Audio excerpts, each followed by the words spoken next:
গ্রামের এক প্রান্তে ছিল একটি পুরনো জরাজীর্ণ বাড়ি। বহু বছর আগে এখানে এক ধনী জমিদারের পরিবার বাস করত। জমিদারের একমাত্র মেয়ে শ্যামলীর মৃত্যু হয়েছিল অল্প বয়সে। সেই থেকে বাড়িটা পরিত্যক্ত হয়ে যায়। গ্রামের লোক বলে নিশুতি রাতে শ্যামলীর আত্মা এখনও বাড়িতেই ঘুরে বেড়ায়। কেউ রাতের বেলায় ওই বাড়ির কাছাকাছি যেতে সাহস পেত না। কিন্তু রাহুল, এক শহরের যুবক, এসব কথা বিশ্বাস করতো না। সে ভাবত এসব শুধুই গ্রামের লোকের কুসংস্কার। এক রাতে সাহস করে রাহুল সেই বাড়িতে ঢুকে পড়ে। হাতের টর্চলাইটের আলোয় সে বাড়ির প্রতিটি কোণ খুঁজে দেখছিল। হঠাৎ করেই ঠান্ডা একটা হাওয়া বইতে শুরু করে। রাহুলের মনে একটা অজানা ভয় ঢুকে পড়ে, কিন্তু সে ভয়কে উপেক্ষা করেই এগিয়ে যায়।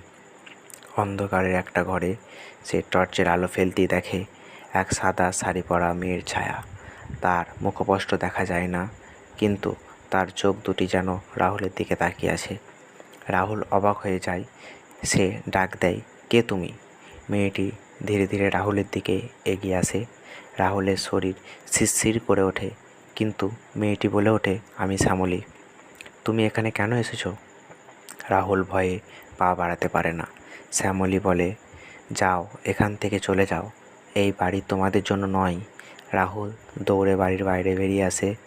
গাঁয়ের লোকেরা তাকে দেখে অবাক হয়। রাহুল কাঁপতে কাঁপতে বলে, ওখানে সত্যিই কিছু আছে। আমি আর কখনো ওই বাড়ির কাছে যাব না। সে রাতের পর থেকে রাহুল কখনোই সেই বাড়ির কাছাকাছি যায়নি। আর গ্রামের লোকেরা আরও নিশ্চিত হয়েছিল শ্যামলীর আত্মা এখনও সেই পুরনো বাড়িতেই ঘুরে বেড়ায়। গল্পটি ভালো লাগলে চ্যানেলটি সাবস্ক্রাইব করবেন, পাশে থাকা বেল আইকনটি ক্লিক করে অল নোটিফিকেশন অন করবেন।